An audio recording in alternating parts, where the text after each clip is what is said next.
Welcome to Crimson Clues, where shadows hide secrets and silence reveals the truth. Every story is a puzzle, and every clue takes you closer to the answer.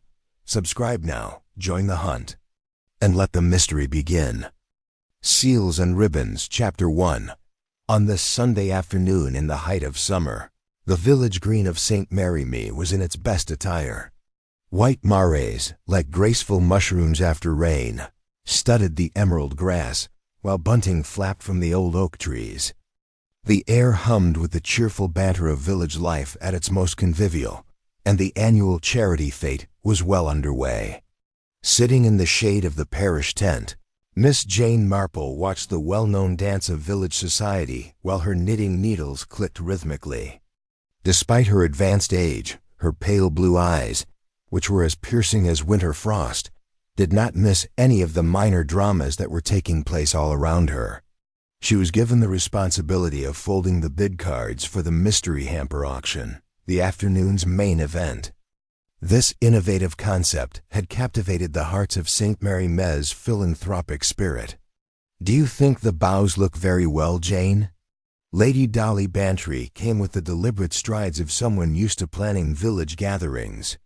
Her gray hair was put under a once fashionable hat, and she looked radiant in a flowery dress that had seen better decades but was pressed to perfection.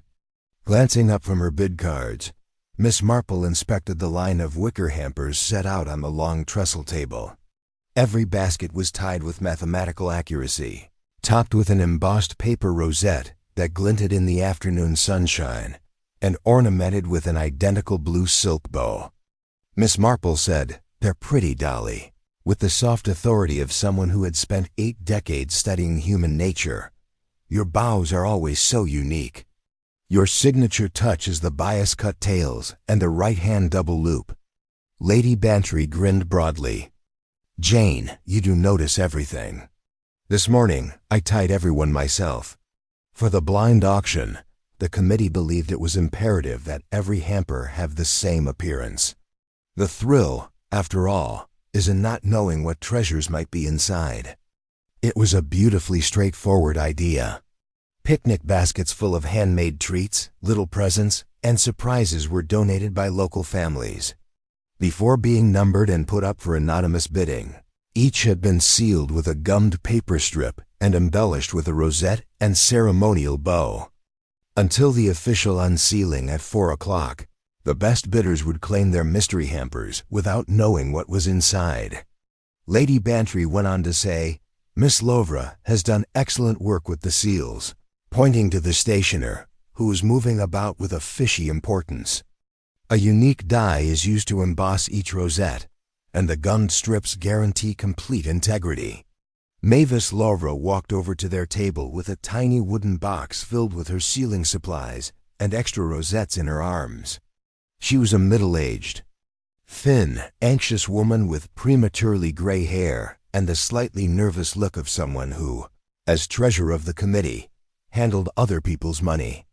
With the exact tones of someone used to business dealings, Miss Lovra replied, "Lady Bantry, I do hope the seals meet with your approval." When held up to the light, each rosette displays the Lovra and TMM watermark, and I only used the best gum Arabic paste for the strips. Miss Marple took a spare rosette and studied it, seeing the paper crackling between her fingertips and the crisp embossing. "Very businesslike, Miss Lovra. Your knowledge in stationary labor must be quite helpful for such exacting tasks." They saw a disturbance close to the hamper table. Examining the baskets with the critical eye of someone used to pointing out flaws was a tall, sharp-featured man dressed in a linen suit. His voice carried the clipped authority of metropolitan superiority. Lady Bantry whispered to London food columnist Miss Marple, "Cyrus Bellamy. For his publication, he is here to write about our charming rural traditions. I do hope he'll be kind." Mr. Bellamy hoisted one of the heavier hampers tentatively, his eyebrows raising at his weight. He said, "This one's substantial," but no one paid any attention. "Number 14, I see. What delightful rustic mysteries might it contain?" The village basket maker, Tom Quill, was standing close by, proudly polishing the handles of his creation. He was a man of perhaps 60, aged by years of working with willow and cane, his huge hands surprisingly delicate when handling his trade. "Sir," Tom added quietly, "that's one of my willow and cane picnic models, with the right brass fittings and a hinge bar mechanism that has been tried and proven for generations. It is built to endure a lifetime." As a professional critic, Bellamy studied the basket's construction. "Fascinating workmanship. These seals, I suppose, stop any hasty examination of the contents." "Yes," Miss Lavra interrupted abruptly. "The rosette adds further security, and the gummed strip completely encloses the lid. After being sealed, the contents stay violet until they are formally unsealed." Ned Ashcroft, a counselor, showed up at Bellamy's elbow with a full-wattage politician's smile.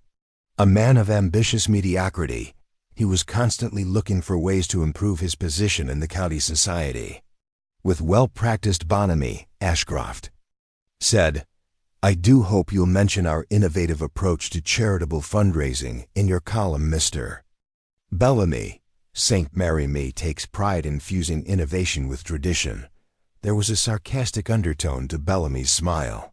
"Yes, Counselor, I will write about what happened this afternoon. Provincial developments always captivate my readers." Miss Marple's needle stopped for a moment, watching the delicate movement of facial emotions around the covered table. In Mui, Inspector Slack stood close to the tea tent, wearing an ill-fitting sports jacket and wearing a suspiciously bored expression. Dr. Haddock walked around the audience, a platter of cucumber sandwiches in place of his medical bag. With the familiar ease of those used to parish social duties, the Reverend Leonard Clement and his spouse navigated the crowd. The actual auction was quite lively. Bidding cards flew in the June breeze like butterflies, and Miss Marple observed with curiosity. The uncertainty surrounding the contents of each hamper led to hurried purchases, pushing prices higher than reasonable reasoning may have justified. Bellamy's card surged up significantly when hamper 14 was put up for bid. "50, he shouted, his voice piercing the polite chit-chat of rival bids. Lady Bantry dropped her gavel decisively. "Sold to Mr. Bellamy for £50. James will assist you load it into your motor car." Bellamy smiled with real laughter as the old butler fumbled with the heavy weight of the hamper. "I will literally turn this into a column. Nothing like the intrigue of undiscovered delights to tickle the appetite." While Miss Lavra was cleaning her ceiling materials, he stopped at his motorbike and called back to her. "You stated that the judging will start at 4 o'clock. I can't open it before my picture. Professional integrity, of course, requires that the expose be properly documented." Miss Lorimer nodded enthusiastically and grinned. "Mr. Bellamy, it is precisely 4 o'clock. Enjoy your lonely picnic, please." Miss Marple was distracted by hamper 14's abandoned place on the table as Bellamy's motorbike vanished down the lane toward Ferryman's Lock. She had noticed something about the rosette at the auction. One of the scalloped edges had the smallest hairline split, as if the embossing die had been a little smudged or worn. She brought up this point to Lady Bantry, who frowned as she inspected the other rosettes. "Strange, Jane. Miss Lorimer typically produces perfect work. Maybe there was something wrong with that specific piece of paper." Miss Marple went back to knitting, but her light blue eyes were still fixed on the lockkeeper's cottage's far-off spire. In her extensive expertise, minor flaws frequently turned out to be the loose threads that, with gentle but continuous tugging, revealed considerably more intricate and large-scale patterns. The village fortune resumed its delightful passage through the customs of English summer kindness as the afternoon sun rose higher. But after decades of silent study, Miss Marple had seen that even the most innocent gatherings may be hiding secrets as tightly sealed as a charity. Hamper. Chapter 2. Hamper 14. The summer afternoon had settled into that peculiar drowsiness that comes when the sun reaches its zenith, and the air grows thick with the scent of crushed grass and warm earth. Miss Marple had moved her chair slightly to catch the last cool breath of shade from the parish tent, her knitting needles maintaining their steady rhythm as she observed the gradual dispersal of the fete crowd. Many of the successful bidders had departed with their mystery hampers, eager to discover the treasures within. The remaining villagers clustered around the teal and the cake competition, their voices creating a pleasant murmur that blended with the drone of bees among the late roses. It was James, Lady Bantry's elderly butler, who first drew attention to the peculiarities of hamper 14. He had returned from loading Bellamy's prize into the London colonist motor car, his usually composed demeanor showing signs of strain. "Begging your pardon, my lady," he said to Lady Bantry, removing his white cotton gloves and flexing his fingers with obvious relief. "That hamper of Mr. Bellamy's was uncommonly heavy. Near strained my back getting it into his boot." Lady Bantry looked up from the account book where she was recording the afternoon's successful bids. "Heavy, James, how curious. Do you suppose someone was overly generous with their contributions?" "More than generous, my lady felt like it had a brick or two at the bottom. Made quite a thud when I set it down in his motor." Miss Marple's needles paused almost imperceptibly. In her experience, seemingly casual observations often prove significant, particularly when they concerned objects that would soon disappear from immediate scrutiny. "Did Mr. Bellamy comment on the weight?" she inquired gently. James considered this carefully, as befitted a man who had spent decades in service learning the value of precision in domestic observations. "He digest about it," Miss Marple said. "He'd make a column out of it, whatever that might mean in newspaper terms. Seemed right pleased with his purchase, though he did handle it careful, like when he was positioning it for that photograph he insisted upon." Miss Lorimer, who had been organizing her remaining rosettes and ceiling materials nearby, looked up with interest.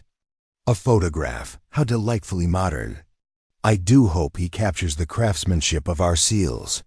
Each one represents considerable attention to detail. Professional habit, I imagine," Lady Bantry observed. "Food columnists must document everything for their readers, though I confess I'm slightly nervous about what Mr. Bellamy might write." His manner suggested a certain metropolitan skepticism about our rural customs. Tom Quill, who had been listening while packing his tools, straightened with a touch of professional pride, wounded. "Nothing wrong with proper country craftsmanship. Begging your pardon, Lady Bantry. That basket's as solid as they come. If it's heavy, that's because whoever filled it knew quality when they saw it." Councillor Ashcroft, overhearing this exchange, approached with the eager expression of a man scenting an opportunity for self-promotion. "I do hope Mr. Bellamy appreciates the innovative nature of our sealed auction concept. It could become a model for charitable organizations throughout the county. Imagine the publicity of his column sparks wider adoption of our methods." Miss Marple observed the interplay of expressions around this little group with the quiet attention of one who had long since learned that human nature revealed itself most clearly in unguarded moments.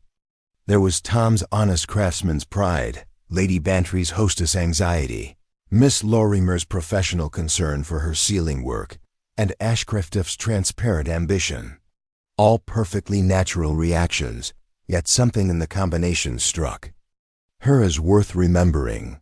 "Where did Mr. Bellamy say he was taking his hamper?" she asked, her tone carrying no more than polite interest. "Ferryman's Lock," Lady Bantry replied. "He mentioned wanting a quiet spot for his picnic, where he could photograph the hamper properly before the official unsealing. Apparently, his readers expect comprehensive documentation of his culinary adventures." Miss Lavra nodded approvingly. "Very proper of him to wait for 4 o'clock. The integrity of our sealed auction depends entirely upon maintaining the mystery until the designated time. I made that quite clear when I explained our procedures." 4 o'clock, Miss Marple murmured, glancing at the small gold watch pinned to her cardigan. "That gives him just over 2 hours for his photography and contemplation." Quite sufficient time for a professional assessment, I should think. James had returned to his duties, but not before sharing one final observation. Begging your pardon, but that Mr. Bellamy did seem particular about examining the hamper before I loaded it. Ran his hands all around the edges like testing the seals. He said, to ensure they were properly done. Miss Lormer flushed with professional pride. I should hope they passed his inspection. Each gummed strip is applied with mathematical precision, and the rosettes are pressed with exactly the correct pressure to ensure a clear watermark without damaging the paper structure.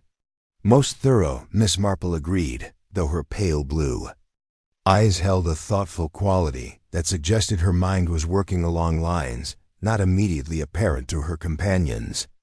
The conversation was interrupted by the arrival of Dr. Haddock, who approached their little group with the comfortable stride of a man who had served as the Ville's medical officer for more years than anyone cared to count. His weathered face bore the satisfied expression of one who had just enjoyed an excellent tea. "Splendid turnout today, Dolly," he said to Lady Bantry. "And that innovation of the sealed hampers has created quite a buzz.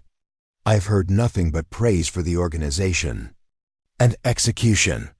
"All credit to our committee," Lady Bantry replied graciously. "Miss Lormer's expertise with the sealing, Tom's beautiful baskets, and Counselor Ashcraft's promotional efforts have made it a genuine success." "Indeed," Dr. Haddock agreed. "Though I confess, I'm curious about the contents of some of those hampers. The widow Peterson's contribution looked suspiciously light, while young Mrs. Carmichael seemed packed to bursting, and that heavy one the London fellow purchased, what number was it?"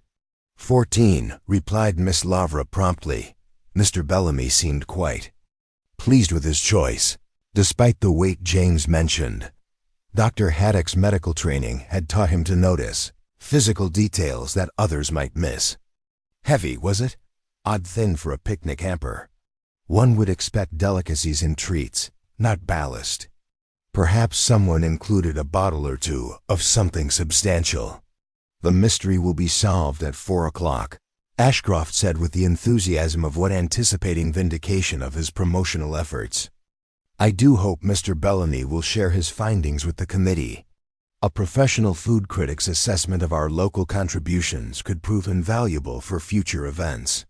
Miss Marple had been listening to this exchange while her fingers worked automatically with the knitting needles, her mind cataloging each detail for future reference. The weight of the hamper, Bellamy's careful examination of the seals, his insistence on proper photographic documentation, and his choice of the secluded lock for his solitary picnic, all innocent enough individually, yet somehow forming a pattern that nagged at her consciousness. "I believe I shall take a little constitutional before the afternoon grows too warm," she announced, rising from her chair with a careful deliberation of advanced years. "The towpath to Ferryman's Lock has always been one of my favorite walks." Lady Bantry looked concerned. "Are you quite sure, Jane? It's rather a distance, and this heat can be deceptive." "Quite sure, dear. A gentle walk will do me good, and I confess to a certain curiosity about how Mr. Bellamy's professional assessment proceeds. One so rarely has the opportunity to observe a London critic at work in natural conditions." As Miss Marple gathered her knitting bag and prepared for her expedition, she reflected on the curious weight of hamper 14 and the careful attention its purchaser had paid to examining the seals that were meant to preserve its mysteries until the appointed hour. In her long experience, when someone took unusual interest in the security measures surrounding a secret, it often indicated that they possessed knowledge not available to other interested parties. The afternoon sun had begun its gradual decline toward the western horizon, and the shadows were starting to lengthen across the village green as Miss Marple set off down the lane toward Fireman's Lock, her sensible shoes making no sound on the dusty path. Chapter 3, Towpath Fall. The towpath to Ferryman's Lock wound through meadows that shimmered in the afternoon heat, following the gentle curves of the stream that had carved its way through the countryside for centuries beyond counting. Miss. Marple walked with the measured pace of one who had learned to conserve energy while maintaining steady progress, her sharp eyes taking in the familiar landmarks that marked her route. The old mill stood silent in its housing, green with moss and disuse.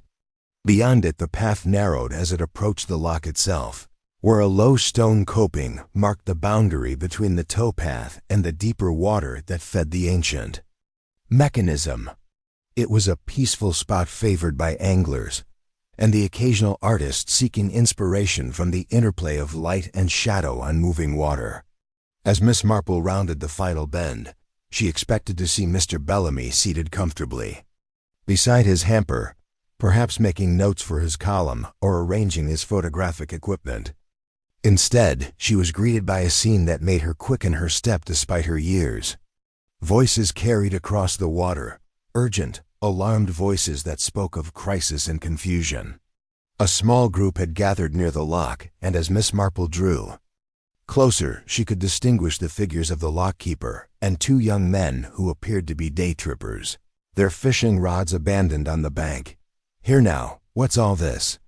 The voice belonged to Constable Polk, who was approaching from the opposite direction with the heavy tread of authority reluctantly summoned from Sunday afternoon repose. Miss Marple arrived at the scene to find Mr. Cyrus Bellamy lying face down at the water's edge, his linen suit dark with moisture, and his sharp features unnaturally still. The lockkeeper, a weathered man named Higgins, was wringing his hands with the distress of one whose peaceful domain had been disrupted by tragedy. "Found him just like this, we did," one of the young anglers was explaining to Constable Pal. "Came around the bend not 10 minutes ago, and there he was, floating face down near the coping. We pulled him out, but it was too late." Miss Marple approached with the quiet authority that her reputation in St. Mary afforded her, and Constable Polk nodded respectfully as she examined the scene with her experienced eye.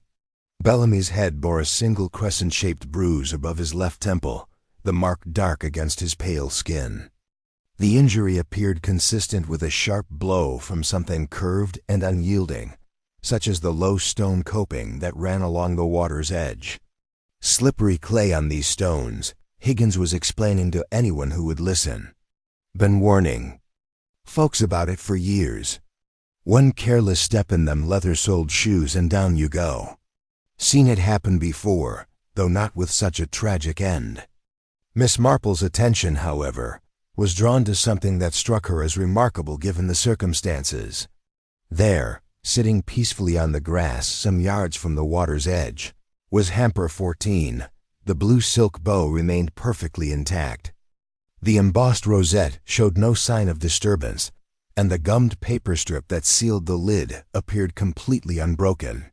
"Curious," she murmured to herself, though Constable Polk's sharp ears caught the comment. "What's curious, miss?" "Marple?" the hamper constable. "If Mr. Bellamy suffered a fall near the water's edge, one might expect some disturbance to his possessions. Yet the basket sits quite undisturbed, as though it had been carefully placed rather than abandoned in moment of crisis." Constable Polk scratched his head beneath his helmet. Perhaps he set it down before the accident. Natural thing to do if you're arranging a picnic spot. Miss Marple nodded thoughtfully, though her pale blue eyes continued their methodical examination of the scene. She moved slowly around the hamper, her keen gaze noting every detail. It was then that she observed something that made her pause. On the back corner of the wicker basket, barely visible unless one looked from precisely the right angle, was a small smear of the fine clay that Higgins had mentioned. The clay was of the particular type that clung to the stone coping, pale yellow with a slightly greasy texture that marked it as belonging to the waterside rather than the drier earth of the Toweth proper. "Has anyone disturbed the hamper since Mr. Bellamy's body was discovered?" she inquired gently. The young anglers shook their heads vigorously. "Wouldn't dream of touching it, Mom. Knew there'd be questions asked," Higgins concurred. "I lefty everything just as we found it, though I did notice the hamper sitting there neat as you please when we first spotted the gentleman in the water. Struck me as odd at the time, but I was more concerned with the emergency at hand. Constable Polk had been examining the area around Bellamy's body, and his findings supported the theory of accidental death. No sign of a struggle, he reported. Looks straightforward enough. Gentleman comes down for a quiet picnic. Sets down his basket, steps too close to the edge on slippery stone, takes a tumble, strikes his head on the way down, and drowns while stunned. Miss Marple continued her careful examination, noting the position of Bellamy's camera, which lay near his body with its leather strap still around his wrist. The final exposure showed the hamper positioned exactly as it now sat, though something about the rosette's alignment in the photograph seemed subtly different from its current position. Inspector Slack will need to be summoned, Constable Polk was saying as he covered the body with his cape. Though I dare say he'll reach the same conclusion. Tragic accident, but nothing more sinister than carelessness on wet stone. As if conjured. By the mention of his name, Inspector Slack appeared on the towpath, his off-duty attire of sports jacket and flannels, lending him an air of irritated informality. His face bore the expression of a man whose Sunday afternoon had been rudely interrupted by the inconsiderate behavior of the deceased. "What's all this, then?" he demanded, surveying the scene with a weary eye of one who had seen too many such incidents. "Tourist takes a tumble, I suppose. Always happens when city folk try to commune with nature." Constable Polk provided a concise summary of the discovery in the apparent circumstances, while Inspector Slack examined the body with perfunctory thoroughness. His conclusion matched that of the constable. Accidental death by drowning following a blow to the head sustained in a fall. Straightforward enough, Slack pronounced with satisfaction. "We'll have the body removed and the scene cleared. No point in making a production of simple misfortune."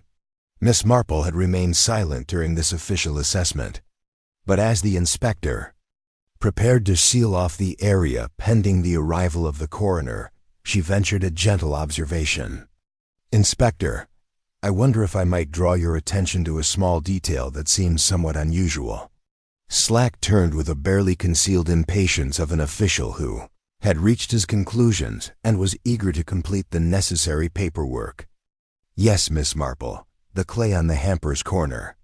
It appears to be of the same composition as that found on the stone coping where Mr. Bellamy struck his head.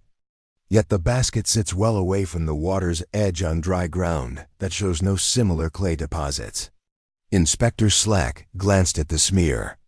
Miss Marple indicated, his expression suggesting that he found the observation less significant than. She appeared to consider it. "Probably got clay on it when the gentleman set it down earlier," he said dismissively. "Or perhaps when the lockkeeper was moving about during the rescue attempt." Higgins protested immediately. "Begging your pardon, Inspector, but I never went near that basket. Was too busy with a poor gentleman to pay it any mind." Miss Marple nodded thoughtfully, though she made no further comment as Inspector Slack proceeded with his official duties. The scene was duly photographed, measurements taken, and statements recorded from all witnesses. By the time the coroner's vehicle had departed with its sad burden, the afternoon shadows had lengthened considerably. As the small crowd dispersed, Miss Marple remained behind for a few moments, studying the peaceful scene that had been so recently disturbed by tragedy. The hamper sat in its original position, still sealed and mysterious, a silent witness to events that had culminated in death beside the ancient lock. In her long experience with the darker aspects of human nature, Miss Marple had learned to distrust scenes that appeared too neatly arranged, explanations that seemed too readily apparent, and accidents that left certain details unexplained. The fine clay on Hamper 14's corner was such a detail, and as she began her return journey to St. Mary Me, she found herself wondering exactly how. And when that particular smear had found its way onto the wicker surface. Chapter 4. Notes in Marple Gum. There was a thoughtful silence as we walked back to St. Mary, like moths circling a candle flame. Miss Marple's took deliberate movements, Synchronizing her thoughts with the awful scene at Ferryman's Lock, the afternoon sun had began its drop into twilight, spreading deeper shadows across the meadows and adding a golden aspect to the light that filtered through the hedge.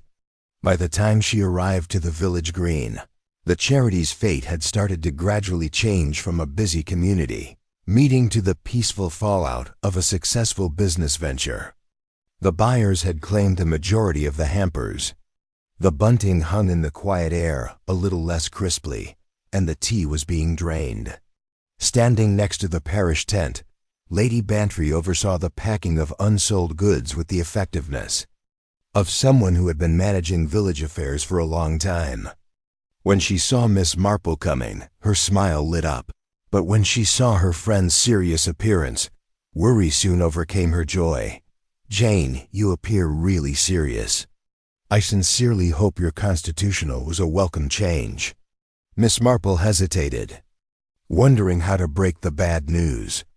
In her experience, abrupt death required careful management, particularly when the deceased was a tourist whose presence had garnered substantial local interest. She said softly, "I'm afraid there was an accident at Ferryman's Lock. Bellamy Mr. drowned." The tiny group gathered around the tent felt the impact of this announcement. A hand shot to Lady Bantry's throat. The rosette Miss Lovra had been gathering was dropped, and Councillor Ashcroft's face took on the look of a man weighing political ramifications. Drowned. The astonishment in Lady Bantry's voice was that of someone who had just hours before made small talk with the victim. However, how? He appeared to be more than capable of taking care of himself. Miss Marple gave a thorough description of what happened at the lock, leaving out her personal thoughts on some aspects that had caught her attention. With the sadness and resignation that come with sudden tragedy in small towns, Inspector Slack's judgment that the death was unintentional was accepted. He seemed so happy with his hamper to think that his professional assessment would never be finished, and Miss Lavra muttered, her anxious fingers fretting at the edge of her sweater, "What a terrible thing." This remark gave Miss Marple the opportunity she had been looking for. "I would want to ask you for a small favor. Miss Lavra, your proficiency with sealing materials has been greatly appreciated today, and I must admit that I'm a little curious about the methods you use." When Miss Lorimer's professional abilities were acknowledged, her tense face brightened. "I would be happy to explain our procedures, Miss Marple. In my field, quality control is crucial." She guided Miss Marple over to the little table where her sealing supplies were still meticulously laid out. Rolls of gummed paper strips, pots of different pastes and adhesives, the metal embossing die that produced the unique rosettes, and other components of her craft were all kept in separate compartments within the wooden box. "The gummed strips are pretty conventional," Miss Lorimer explained with professional pride. "A combination of almond extract and gum arabic that offers a light, pleasant scent in addition to adherence. I get them expressly from a corporation in London that supplies government offices." Miss Lavra noticed a subtle pleasant aroma, and Miss Marple accepted a sample strip to examine, noting how it felt between her fingertips. The rosettes, which are individually embossed with this dye, are quite elegant. Miss Lavra used a spare piece of hefty paper to show the procedure. To get the right depth without shredding the paper, the pressure needs to be precisely right. If it's too light, the watermark won't be visible. The paper's structure is weakened and it is very hefty. The sample rosette was held up to the light by Miss Marple, looking at the clear Lavra and STM watermark that showed up at the right lighting conditions. Each scalloped edge was precisely defined and the embossing was indeed excellent. "Very lovely work," she said.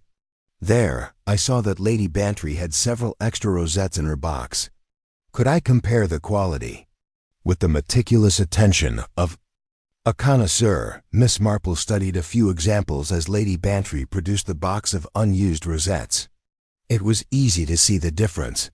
None of the little break in the scalloped edge that she had noticed on the rosette from hamper 14 at the auction was visible on them. "Amazing consistency," she said. "Miss Lavra, it's clear that you take great care with quality control."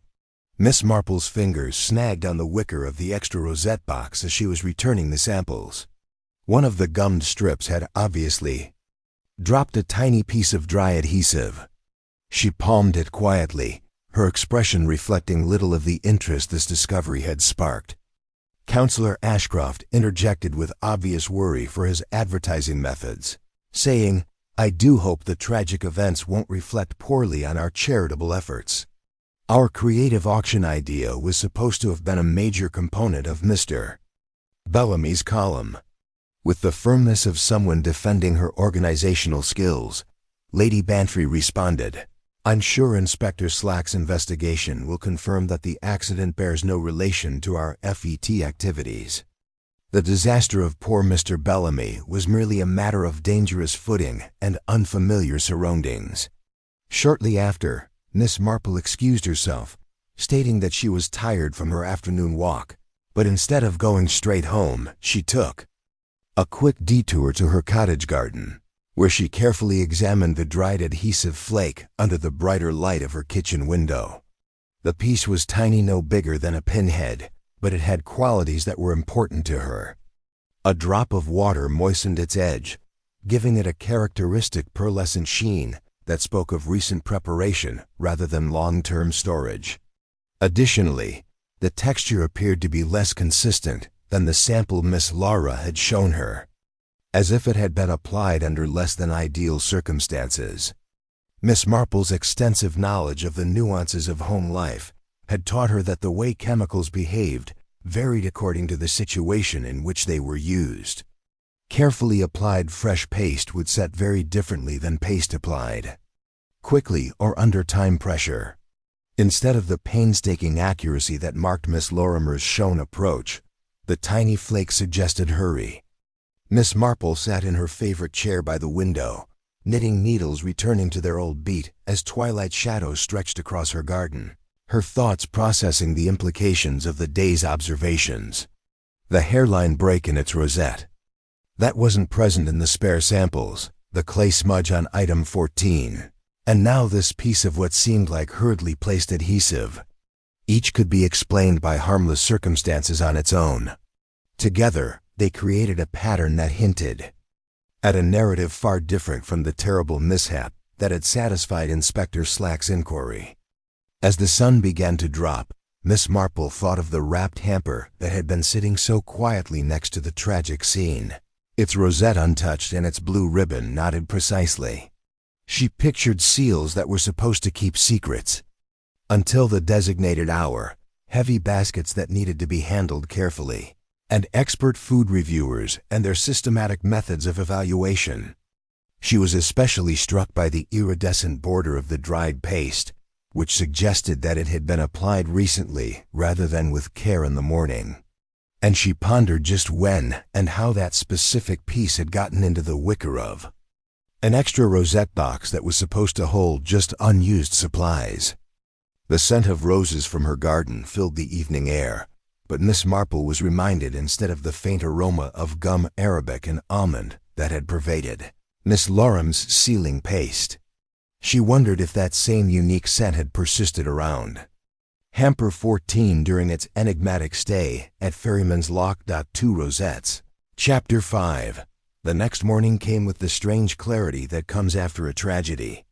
Miss Marple got up early, her mind already full of the different contradictions that had disturbed her sleep, and went about her morning routine with the methodical precision of someone who had learned to use routine as a framework for deeper contemplation, as if nature itself was trying to make up for human misfortune with perfect weather.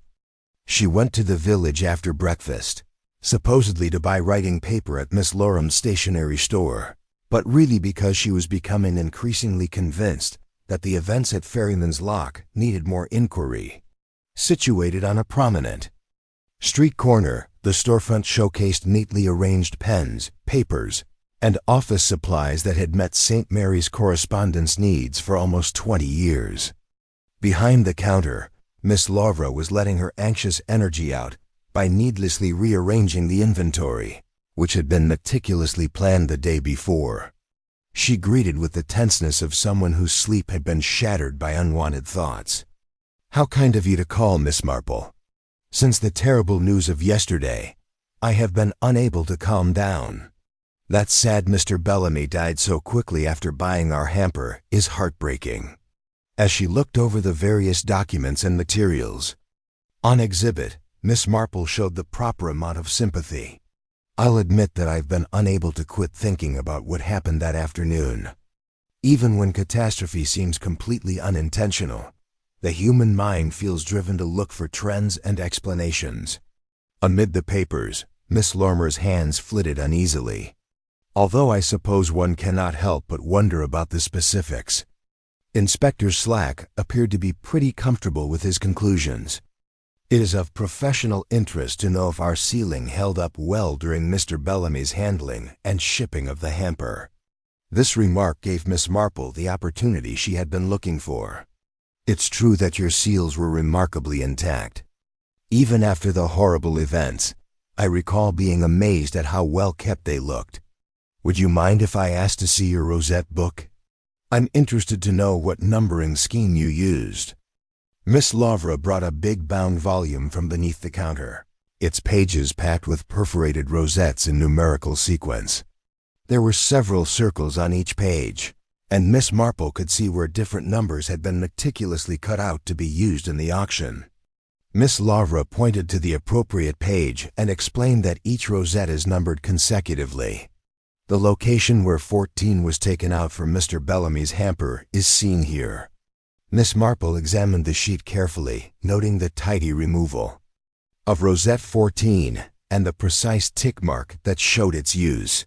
However, as she kept looking down the page, she came across something that gave her a slight sense of recognition. A second rosette with the number 14 was there, still partially affixed to the sheet by its perforations. A duplicate had obviously been produced by the die-cutting process, and one had been taken out and utilized, while the other was still in the book, partially perforated and easily missed unless one looked closely at the page. "How interesting," Miss Marple said softly. "It looks like 214 was produced on this page during the printing process." Miss Laura's expression was one of real astonishment as she leaned forward to look at the page. "How remarkable. I take great satisfaction in maintaining meticulous inventory control, but I must have completely overlooked that duplication. In that position, the embossing die must have struck twice." Despite being distracted by another detail, Miss Marple gave a contemplative nod. Despite having the same number and overall appearance as its used counterpart, the second rosette 14 did not have the hairline break in the scalloped edge that she had noticed on the hamper at the auction. Miss Marple went for her morning walk. After buying some writing paper, but this time she was pulled to Ferryman's Lock rather than taking her normal path through the hamlet lanes. Authorities had removed the scene, and aside from the official tape designating the area as temporarily restricted, the towpath bore no traces of the tragedy of the day before. Her eyes searching the ground for any detail that might have eluded official inspection, she moved cautiously along the hedge that led to the towway. She discovered it close to the point where the trail bent toward the lock itself. A tiny crescent of heavy paper was caught in the lowest branches of a hawthorn hedge. One edge was torn, as if it had been violently torn away from something bigger. Miss Marple withdrew it carefully, noting its quality and texture, which matched exactly the material used for Miss Laura's rosettes. More significant still was the tiny pinhole that punctured the shard near its ripped edge, and the smear of blue silk fiber that clung to its surface. The silk fiber was clearly the same as the material used for the auction bows, and the pinhole indicated that the fragment had once been fastened to something with a tiny fastener. After carefully wrapping the shard in her handkerchief, Miss Marple carried on inspecting the scene. Her more methodical search of the larger region produced more evidence that Inspector Slack's team had missed, as the official inquiry had mostly concentrated on the immediate area of the tragedy. She found what seemed like a little brass pin of the kind used in light manufacturing and crafts, half hidden by fallen leaves toward the base of the hedge. Traces of blue silk and paper fibers were visible on its surface, indicating that it had recently been used to bind these materials together. The pattern that had been developing in Miss Marple's thoughts since the afternoon before was starting to solidify into something that was almost certain. The replica rosette in Miss Laura's book, the paper fragment with its pinhole and silk fibers, and the brass pin with its telltale traces all pointed toward a sequence of events entirely different from the accidental death that had satisfied official investigation. Miss Marple considered the ramifications of her findings as she headed back toward the village. A second number 14 rosette had been made for unknown reasons by someone who had access to Miss Laura's rosette book. The materials used in the auction sealing procedure had also been handled by someone who took great care to clear the immediate area of any signs of their actions. It was no coincidence that the piece of rosette paper had ended up in the bushes. It possessed the qualities of something that had been hurriedly discarded in a time of emergency or revelation. The silk strands and pinhole indicated that someone had been working on the delicate task of repairing or reattaching a sealed hamper's decorative components, which would call for both expertise and knowledge of the materials. The idea that this work having been done at or close to Mr. Bellamy's death site within the little period between his departure from the village fete and the young angler's finding his body was the most disturbing of all. Miss Marple's steps accelerated a little as she pondered the complete implications of these revelations. If her mounting suspicions were right, then Mr. Bellamy's death had been no accident, and someone in St. Mary had the chance and the expertise to have planned a ruse that had fooled even the seasoned eye of Inspector Slack. What was still unclear was why someone would have taken such extreme care to preserve the sealed hamper's appearance, while engaging in what was starting to seem like something much worse than a straightforward mishap next to an old lock. Chapter 6, The Handle Pin. Miss Marple's return to the village coincided with the morning rush of activity that marked the beginning of another working week. The tragedy at Ferryman's Lock had become the primary topic of conversation, discussed in hushed tones outside the baker's shop and analyzed with the thorough attention that small communities devote to unexpected events. She found Tom Quill in his workshop behind the high street, surrounded by the tools and materials of his trade. The scent of willow and cane filled the air, mingling with the sharper odor of varnish and brass polish. Tom himself stood at his workbench, methodically checking the handles of a half-finished basket, with the careful attention of a craftsman whose reputation depended upon quality. His weathered face bore the expression of a man who had endured criticism and was prepared to defend his work against all comers. The whispered suggestions that his hampers might have contributed to the tragedy had clearly reached his ears, and his professional pride had been stung accordingly. "Miss Marple," he said, straightening as she entered the workshop. "Come to see where the fault lies, have you? Well, you'll find none here. 40 years I've been making baskets for this village, and never a complaint about the construction." Miss Marple's gentle manner and genuine interest in craftsmanship quickly disarmed his defensive attitude. "I'm sure your work is beyond reproach, Mr. Quill. Indeed, I've come because I'm curious about the construction techniques involved. Such beautiful workmanship deserves to be properly understood." Tom's expression softened at this recognition of his skills. Like most artisans, he took pleasure in explaining the intricacies of his craft to an appreciative audience. "Well then, you've come to the right place.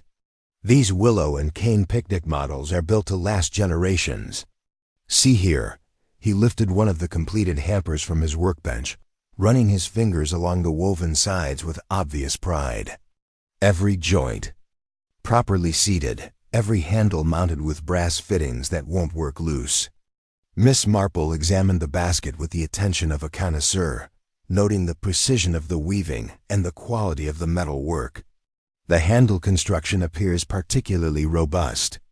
I imagine it must bear considerable weight when the basket is fully loaded." "Aye, that it does. The secret's in the hinge bar system." Tom indicated the brass rod that ran through the handle blocks connecting the two sides of the carrying mechanism. This bar takes all the stress, distributes it evenly across the frame. But there's more to it than simple strength. He moved to another basket. This one an older model that showed signs of use and minor repair. See these split pins that hold the hinge bar in place? Remove one of these little fellows and you can lay the handle flat against the side. When you do that, this side panel here, he demonstrated the action as he spoke, and Miss Marple watched with fascination as the side of the basket hinged outward by perhaps 2 in. Remarkable, she observed. The opening appears quite narrow, but sufficient for a slender hand to reach inside. Exactly. So it's a design feature for those who know about it. Allows access for cleaning or small repairs without removing the lid entirely. But you'd need to know the trick, and you'd need a thin tool to work the pin free. Can't be done with thick fingers. Miss Marple's pulse quickened at this revelation, though her expression remained serenely interested. What sort of tool would be required? Tom scratched his grizzled chin thoughtfully. Something long and thin with a bit of strength to it. Knitting. Needle might do, or a crochet hook, ladies' hat pin, if they still made them proper. Anything that could get purchase on the pin and work it free without damaging the mechanism. As if summoned by this mention of ladies' implements, the conversation was interrupted by the arrival of Miss Lavra, who appeared in the workshop doorway with a parcels bag in her hand and an expression of determined cheerfulness that seemed somewhat forced. Mr. Quill, I do hope you're not allowing yesterday's unfortunate events to discourage you. The committee has complete confidence in your craftsmanship. Tom's jaw set stubbornly. Don't need no committee to tell me my work's sound. Been explaining to Miss Marple here how these baskets are built. Nothing wrong with the construction that could have contributed to that poor gentleman's accident. Miss Lorimer's nervous smile flickered as she glanced between Tom and Miss Marple.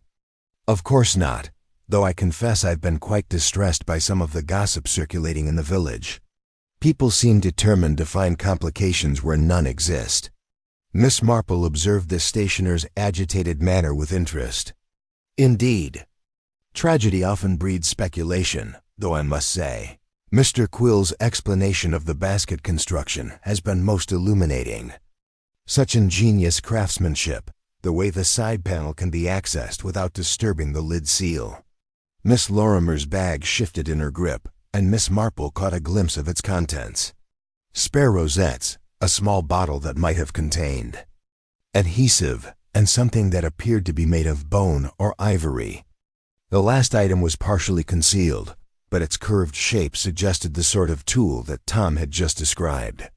You seem well prepared for craft work yourself, Miss Lavra, Miss Marple observed with gentle interest. Oh, this just some repair. Supplies for the parish notice board. The weather has been so damp lately, and paper notices require frequent attention. Miss Lorimer's explanation came rather too quickly, and she clutched the bag closer to her body as she spoke. Tom had returned to his demonstration, apparently oblivious to the tension that had crept into the conversation. Nasty business. If someone was to use the trick maliciously, he grumbled, working the split pin back into position. But you'd have to know exactly what you were about, and you'd need proper tools, crochet hook or such like. Miss Marple's memory stirred at this repeated mention of crochet hooks. During the feat, she had observed Miss Laura's knitting bag sitting beside her sealing materials, and she distinctly recalled glimpsing what had appeared to be a bone crochet hook among its contents. Do you do much crochet work, Miss Lavra? She inquired with a casual interest of one craftswoman speaking to another. Miss Laura's nervous flutter increased visibly. A little, nothing elaborate, simple edgings and such, helps pass the long evenings. How useful to have multiple skills. Crochet hooks are so versatile, useful for all sorts of delicate work beyond their intended purpose. The comment seemed to strike Miss Lara with unexpected force. Her face palled slightly, and she took a step backward toward the workshop door. "I really must be going. So much to attend to after yesterday's disruption. Good day, Mr. Quill, Miss Marple." She departed with unseemly haste, leaving Miss Marple and Tom Quill to exchange glances of mild surprise. "Nervous sort is Miss Lovra," Tom observed. "Always has been, but she seemed particularly jumpy since yesterday. Suppose the tragedy has affected everyone differently." Miss Marple nodded thoughtfully, her mind working through the implications of what she had just learned. The basket construction that Tom demonstrated provided a method by which someone could access the contents of a sealed hamper without disturbing the lid or breaking the obvious seals. All that would be required was knowledge of the mechanism, access to a suitable tool, and the opportunity to work unobserved. Miss Lovra possessed detailed knowledge of the sealing system, had demonstrated familiarity with the materials involved, and carried in her bag what appeared to be exactly the sort of tool that would be needed for the delicate work of manipulating the split-pin mechanism. Most significantly, her reaction to the mention of crochet hooks had shown all the signs of guilty knowledge, the sort of involuntary response that Miss Marple had learned to recognize over many years of observing human nature under stress. As she thanked Tom Quill for his illuminating demonstration and took her leave of the workshop, Miss Marple found herself considering the growing body of evidence that pointed toward a deliberate deception rather than simple accident. The question that remained was what had been concealed within hamper 14. That was worth the considerable risk of tampering with its seals beside the dangerous waters of Ferrariman's Lock. Chapter 7. The Lock at Midnight. Miss Marple had not made the choice to keep a watch at Ferryman's Lock lightly. The mounting evidence of intentional misrepresentation necessitated action that could not wait for official channels to reach the same conclusions, even though midnight expeditions were neither comfortable nor completely prudent at her age. She had come to Sergeant Lake in the late afternoon with her worries, laying out her findings with the meticulous accuracy of one who knew that exceptional assertions needed extraordinary evidence. Although his attitude conveyed a great deal of suspicion regarding the inferences she derived from the data, he had admitted that the sergeant had listened attentively because of Miss Marple's reputation for astute observation.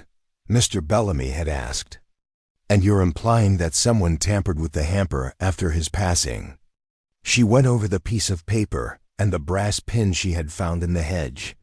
"I'm implying that someone had a motive to make sure the hamper didn't look tampered with." Whatever the timing of that revelation, Miss Marple had responded tactfully. Investigating such behavior is necessary, regardless of whether it occurred before or after the tragedy. A discreet surveillance post among the alders that grew alongside the tow trail was the compromise they had come to. Someone would be prepared to return to the site if Miss Marple's suspicions turned out to be accurate. There would be no harm other than the loss of a night's sleep if nothing happened. Now Miss Marple sat among the rustling leaves in her thickest cloak as the church clock struck 11, her sharp eyes focused on the moonlit expanse of the lock and its environs. Further down the route, Sergeant Lake had set up his position, so that he was close enough to react rapidly, but far enough away to not give the appearance of an official trap. The soft sounds of water flowing through the antiquated machinery and the rustle of little animals going about their nightly activities filled the quiet night. During the lengthy vigil, Miss Marple found that the regular rhythm of her knitting helped her stay focused. When she noticed the first indications of human existence, it was almost midnight. A figure came up the tow path from the village direction, walking with the cautious gait of someone who didn't want to be seen. The outline of a woman carrying what looked like a heavy bag or package was visible in the moonlight. As the figure approached and settled into the distinct silhouette of Miss Lovra, Miss Marple's heartbeat accelerated. The stationer went straight to the location where Bellamy's body had been found, dropping her load and starting what seemed to be a methodical search of the nearby vicinity. The exercise lasted for some minutes with Miss Lovra investigating the ground near the water's edge and amid the bushes that grew by the loch. Her movements indicated that she was familiar with the area and the reason behind her search, as if she was looking for a particular item that the official inquiry would have missed. At this moment, Sergeant Lake came out of hiding, his formal voice piercing the stillness of the night. "What's all this about now?" "Miss, you are intruding on a crime scene that has been sealed off." Miss Laura got off to a rough start, almost tripping over the slick stones by the stream. "You scared me so much, Sergeant Lake. I was just thinking that I might be, what exactly?" Approaching in steady steps, the sergeant's tone conveyed the power of official suspicion. Miss Laura's anxiety was evident as Miss Marple came out of her own hiding place. Pale in the moonlight, the stationer's face bore all the marks of someone whose meticulous preparations had gone awry. "Miss Marple, I just came to clean up any trash the reporters might have left behind. I didn't expect that. These folks don't care about our rural area's natural charm." Sergeant Lake studied the suitcase that Miss Laura had brought, his face growing grave as he listed the contents. Miss Marple watched the events with the silent interest of someone whose suspicions were being methodically verified. The sergeant sighed, spare rosettes, and raised each object for inspection. One of them imprinted with the number 14, a little vial holding what looks to be glue. "And this," he held up a bone crochet hook that shone dully in the moonlight. "What would you be wanting with these items at midnight beside a sealed crime scene?" This frank interrogation completely broke Miss Lorimer's poise. As she searched for explanations that would not come, her hands flapped uneasily. "The hook is straightforward, and the rosettes are really leftovers from yesterday's auction. I always have it on hand in case of an emergency. You never know when you might need to fix anything." Sergeant Lake's suspicion was apparent in every statement, especially at midnight in a restricted location. Miss Marple approached the quivering woman with the kind attitude that had served her well in past dealings with guilty consciences. "Maybe, Miss Laura, you could explain to us why you felt the need to come back here tonight. The truth, however, painful, is typically less detrimental than the alternatives." At this compassionate proposal, the stationer's resistance completely broke down. "When I came to check on the hamper yesterday, following the accident, I feared I might have dropped something. I may have been negligent since I was so distraught by the event. Did you visit us yesterday?" Sergeant Lake's professional interest heightened his voice. "In your statement to Inspector Slack, you made no mention of that. It didn't seem significant to me. I was only there for a little while to make sure that the chaos hadn't ruined our sealing work." The crochet hook was examined by Miss Marple. Observing the strange film covering its curved end, Sergeant Lake had confiscated it. The material displayed the distinctive pearlescent property she had noticed in the fragment discovered at the fete. When held up to the moonlight, she saw faint signs of adhesive paste residue on this. Considering its state, I should say fresh paste. What kind of emergency repairs would call for such supplies, one would think. It was now almost impossible to hear Miss Lorimer's voice. "I can describe everything. It isn't what you believe. I never intended to cause harm to anyone." With the contented look of an officer whose patience had paid off, Sergeant Lake produced his notepad. "Then I propose that you start elaborating, miss, and let's get the whole truth this time." The quiet night air carried Miss Laura's words across the ancient loch where tragedy had occurred. Less than 48 hours before, as she made her faltering confession in front of the law enforcement authorities and with the sympathetic assistance of Miss Marple. Miss Lorimer's burden was obviously growing too great for her conscience to bear in silence, and Miss Marple had long noted that the truth had a strange wake that set it apart from even the most well-planned lies. Chapter 8. Burned Ribbon. The morning after Miss Lorimer's nighttime fear came drab and cloudy, as if the weather itself mirrored the gloomy atmosphere that had descended upon St. Mary Me. Residents of the village were left to deal with the unsettling awareness that tragedy had occurred closer to home than anybody had anticipated. When word of the arrest raced across the community at a rate that only stunning news could match. Miss Marple was once again in the midst of an official investigation, but this time Inspector Slack's manner was far less assured than when he first determined that the death was unintentional. The inspector's pride was obviously stinging from the realization that his rash judgments had been premature, and the evidence retrieved from Miss Lermer's midnight mission had compelled a careful re-examination of the case. As they stopped outside Miss Laura's stationery store, he complained, "Most irregular, Miss Marple," as Constable Polk systematically searched the building. Civilian involvement in official investigation sets a dangerous precedent. Miss Marple took this criticism in stride, as she always does. "Yes, Inspector, but I hope that if the tactics help uncover the truth, they will be excused for their irregularities." Significant results had already been obtained from the shop search.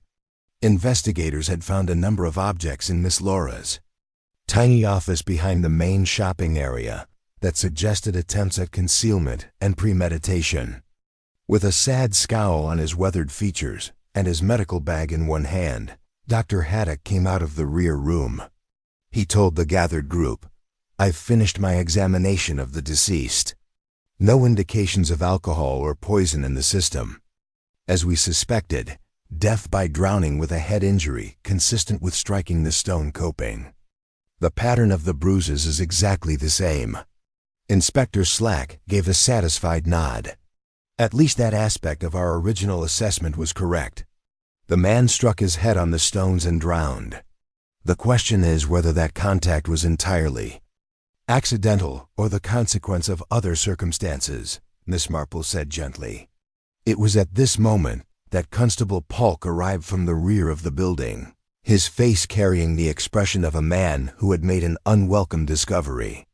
He held in his hands a small metal container that looked like a portable firepot or brazier. Polk reported, "I found this in the back garden, Inspector.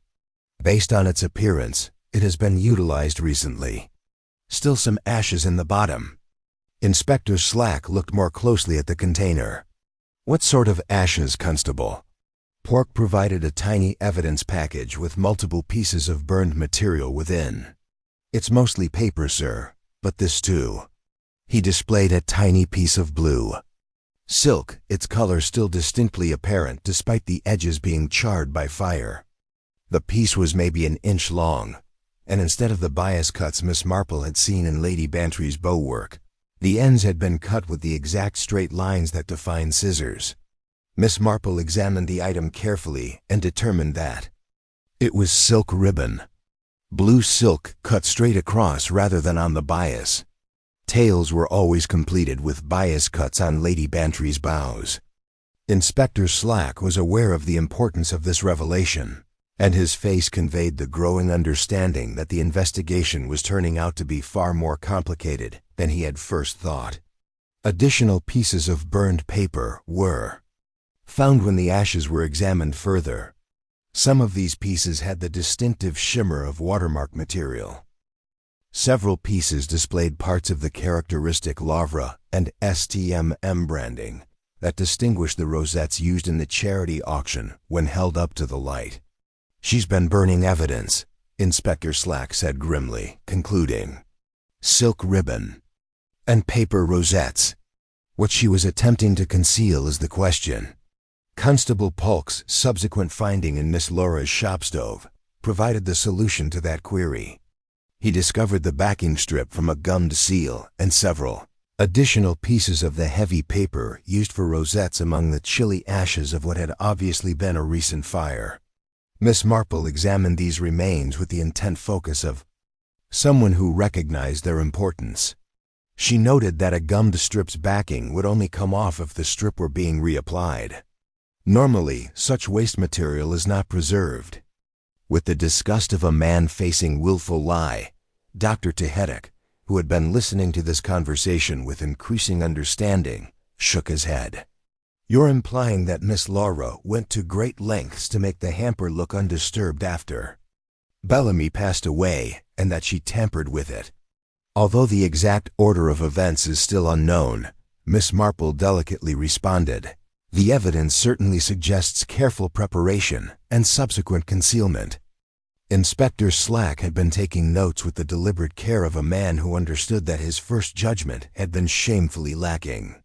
"We'll need to question Miss Lurimer again, this time with appropriate attention to the contradictions." In her statement, throughout the morning, the examination proceeded, with each new finding contributing to the puzzle's gradual unveiling of its whole picture. The gummed strip backing, the charred rosette shards with their distinctive watermarks, and the burned ribbon with its straight-cut ends all suggested a deliberate attempt to hide tampering. The state of the crochet hook that had been discovered in Miss Lurimer's hands was the most damning of all. According to laboratory analysis, the gum arabic and almond paste that were used in the official sealing materials were present and had been applied recently enough to maintain their unique iridescent appearance when moistened. Inspector Slack was forced to make the painful decision to completely rewrite his first conclusions on the death at Ferryman's Lock as the morning wore on and the weight of the evidence increased. What had seemed to be a simple accident was turning out to be something much darker, involving careful planning and purposeful deception. With the serene satisfaction of someone whose patient observation had been confirmed by a formal investigation, Miss Marple observed these developments. As she had long noted, the truth had a tenacity that ultimately triumphed over even the most meticulous efforts at deception. The last piece of evidence that Cyrus Bellamy's death was not an accident had come from Miss Laura's midnight mission. What had pushed the anxious stationer to such extreme lengths, and what secrets were hidden in hamper 14 that were worth the horrendous danger of murder next to the historic waterways of Ferryman's Lock were the only questions that remained. Chapter 9. Incorrect Bow. As Miss Marple traveled to Dane, Lady Bantry's cozy home, which had been the administrative center for the charity mission, the afternoon sun fought its way through the dark clouds. Lady Bantry's normally upbeat manner revealed the strain of recent disclosures, and the tragic events of the last several days had clouded what should have been a celebration of community spirit. Prior to Miss Lorimer's official interrogation, Inspector Slack had asked that hamper 14 be sent to Den for a last inspection. The basket, still with its blue silk bow and embossed rosette, was now resting on Lady Bantry's dining room table, retaining the impression of an inviolate ceiling that had so impressed the official investigation. Lady Bantry seated the chairs around the table and added, "I admit I'm quite bewildered by the whole affair. To believe that poor Miss Lovra was complicit in such a horrible act. She's always seemed such a conscientious person, if very apprehensive." With the same meticulous attention to detail that she had learnt to devote to seemingly innocuous objects that had proved essential to criminal investigations, Miss Marple approached the hamper. There were no visible traces of tampering with. The rosette and the blue bow was still tied precisely, its silk ribbons shining in the afternoon light.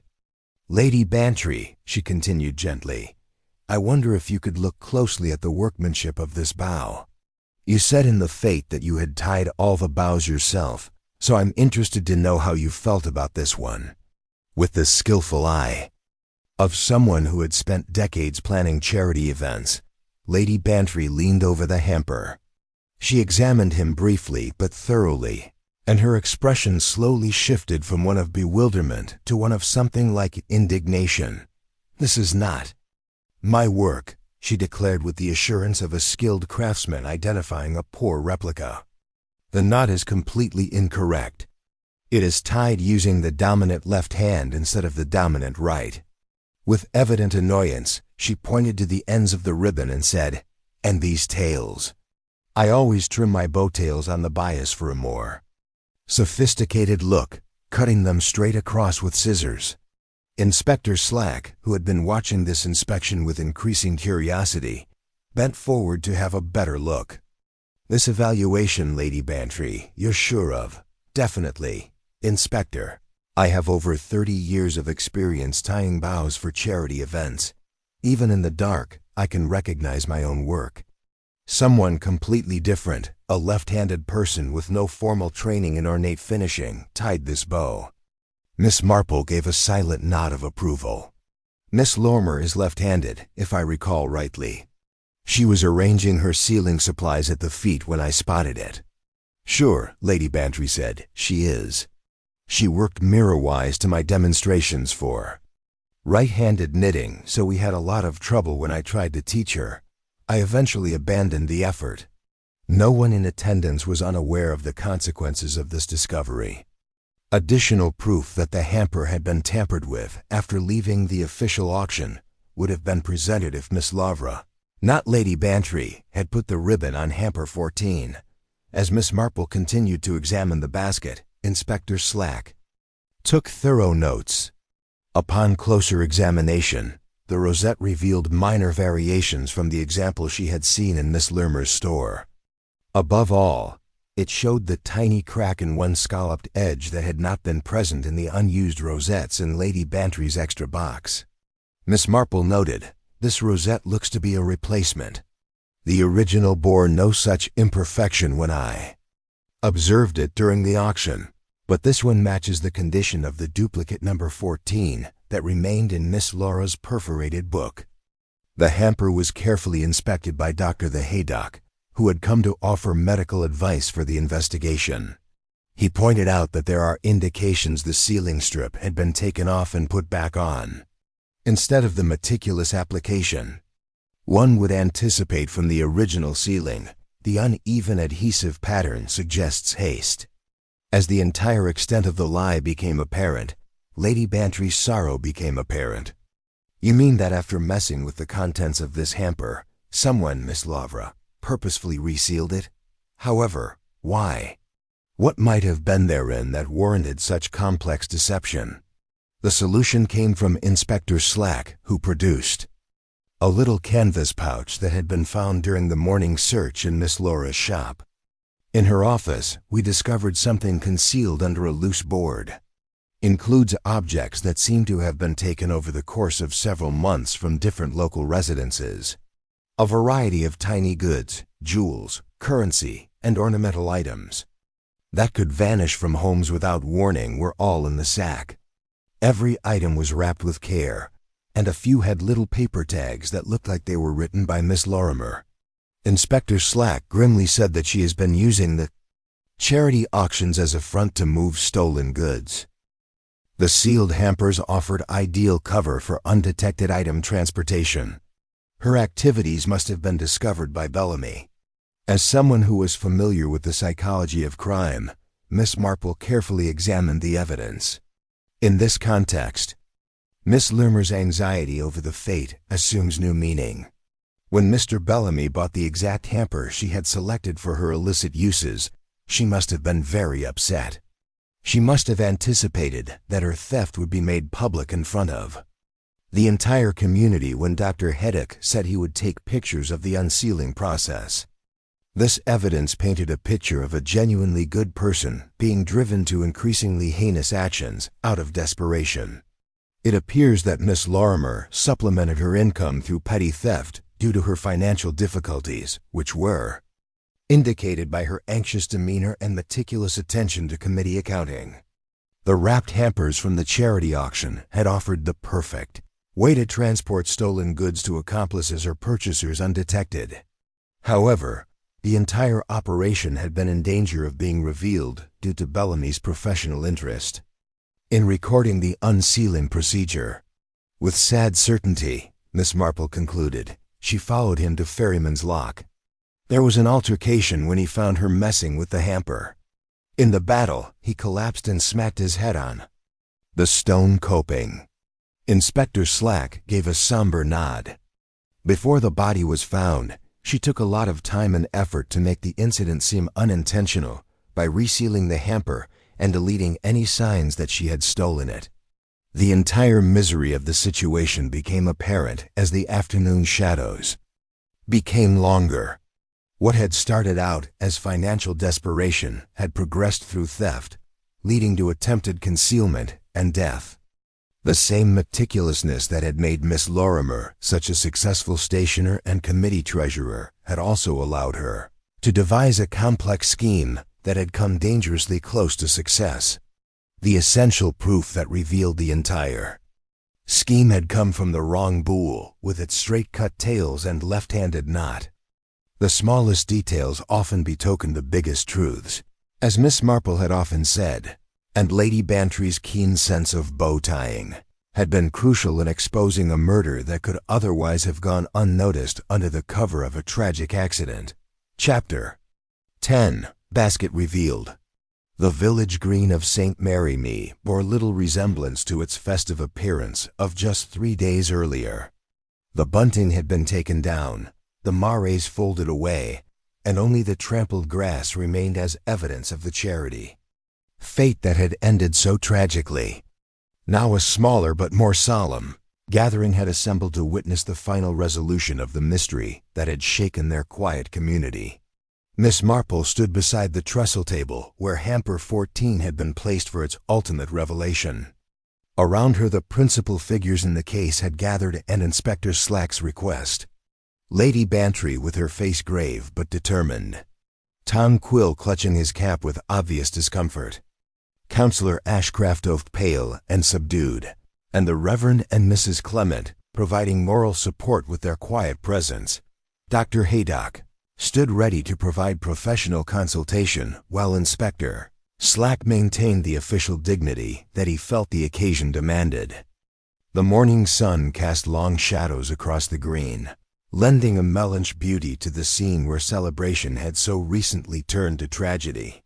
Ladies and gentlemen, Miss Marple began with the gentle authority that her reputation in village affairs afforded her.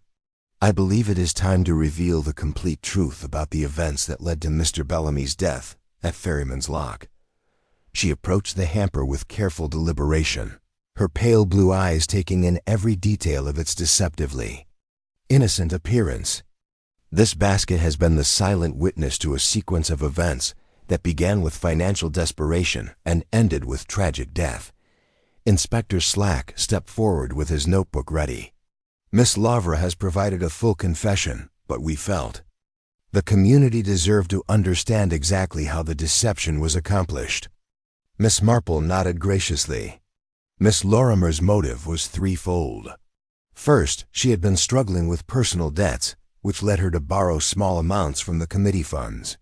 To replace these advances, she began accepting stolen goods, in part exchange at her shop, planning to sell them discreetly to dealers in London. Lady Bantry's expression showed her shock at this revelation. Stolen goods. But how could she hope to transport them without detection? That, my dear Dolly, was where the charity auction-sealed hampers proved so useful. Miss Laura realized that baskets sealed for blind bidding provided perfect concealment for moving contraband. Who would question the contents of a properly sealed charity hamper? Tom Quill shifted uncomfortably. You're saying she used my baskets for criminal purposes?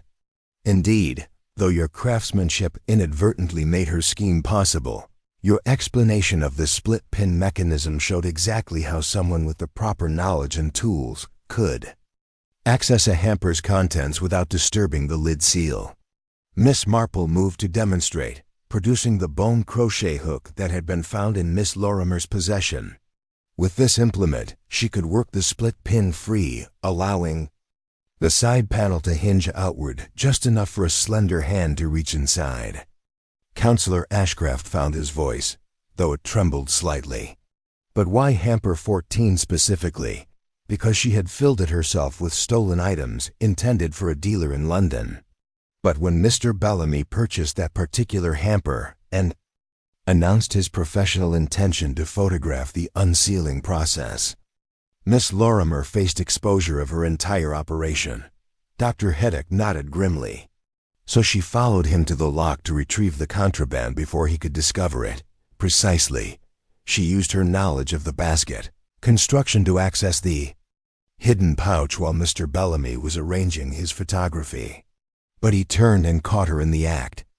In the confrontation that followed, she struck out, perhaps only intending to push him away, but he stumbled backward and struck his head on the stone coping. Inspector Slack consulted his notes. The medical evidence confirms that the blow to his head rendered him unconscious, causing him to drown in the shallow water. Miss Marple's expression carried deep sadness as she continued. What followed was an elaborate attempt to conceal both the theft and the circumstances of death. Miss Lavra spent considerable time making the scene appear accidental, resealing the hamper with spare material she had brought for the purpose. She indicated the bear with its telltale characteristics, but her haste and distress betrayed her. The bow was tied left-handed rather than right-handed with straight-cut tails instead of Dolly's distinctive bias cuts. The rosette was replaced with a duplicate from her book, bearing the hairline crack that the original had lacked. Lady Bantry shook her head in wonder. To think that my bow-tying habits would prove so significant. The smallest details often reveal the largest truths. Miss Marple observed. Miss Lavra also had to dispose of evidence. The original rosette, the damaged ribbon, and the gummed strip backing. She burned these items, but fragments survived to tell their story. Tom Quill's professional pride had been wounded by the revelation of how his craftsmanship had been misused. I'll be changing the design of those handles immediately. No more cleverness that can be turned to criminal purposes. Perhaps that would be wise, Miss Marple agreed gently. Though the fault lay not in your honest craftsmanship, but in the dishonest use to which it was put. Inspector Slack cleared his throat formally. Miss Lormer has been charged with manslaughter and handling stolen goods. The stolen items have been returned to their rightful owners, and a full audit of the committee accounts is being conducted. Councillor Ashcroft winced at this mention of financial irregularities, clearly anticipating uncomfortable questions about his oversight responsibilities. As the gathering began to disperse, Lady Bantry approached Miss Marple with a thoughtful expression. All that elaborate deception, all that careful planning, and it was undone by something as simple as how one ties a bow. Miss Marple smoothed the blue silk ribbon with gentle fingers, her touch carrying the weight of sad understanding. Bows are little confessions, my dear. The hand that ties them always tells its story, whether of honest pride in one's work or of desperate haste in concealing guilt. The morning sun climbed higher over St. Mary Me as the last witnesses to this revelation made their way home, each carrying their own thoughts about how financial desperation could drive even the most respectable citizens to tragic ends. Miss Marple remained behind for a few moments, contemplating the hamper that had held such dark secrets beneath its innocent appearance. In her long experience with the complexities of human nature, she had learned that the most elaborate deceptions often failed because of the smallest oversights. Miss Lorimer's careful attention to the technical aspects of her crime had been undone by her inattention to the personal details that revealed the human hand behind the deception. As she finally turned to leave the village green, Miss Marple reflected that truth, like the morning sun, possessed a persistence that eventually illuminated even the most carefully constructed shadows. The charity fair would be remembered not for its innovative auction concept, but for the tragedy that had revealed how desperate circumstances could transform even the most ordinary citizens into criminals. The blue silk bow fluttered gently in the morning breeze, its properly tied loops a silent testament to the importance of honest craftsmanship in a world where appearances could so easily deceive.